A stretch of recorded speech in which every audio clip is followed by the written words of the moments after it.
Goeiemôre, Dok Matt wat praat. Ek kyk op die TV in Indonesië is daar daai verspiewende berg.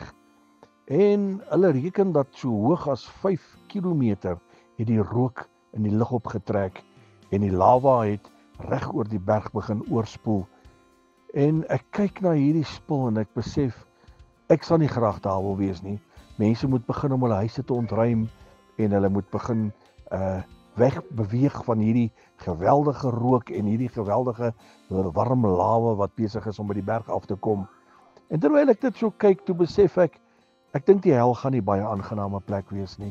Die woord van die Here sê, die vuur gaan nooit daar uitgeblus word nie. Maar dan sê hy nog 'n ander paar goedjies. Hy sê, vir die wat daar beland, daar gaan net 'n geween en 'n geknars van tande wees en nog 'n klomp ander goeters rondom dit. Maar daar's 'n ander plek, die hemel, die teenoorgestelde plek van die hel. Jy sien, ons praat heeltemal te min van die hel en dis 'n werklikheid. Predikers moet begin om die hel vuurwarm te preek, sodat die mense kan terugdraai na die lewende koning toe, dat hulle sal besef, Jesus is die weg, die waarheid en die lewe. My vriend, daar's 2 paaie wat jy loop, of die regte pad, of die verkeerde pad. En ons het altyd as kinders gesing, die een pad lei na die hemel, en die ander na die hel. En ons moet kies. Nou wil ek vanoggend vir u vra, het u al die regte keuse gemaak? Is u op die regte pad?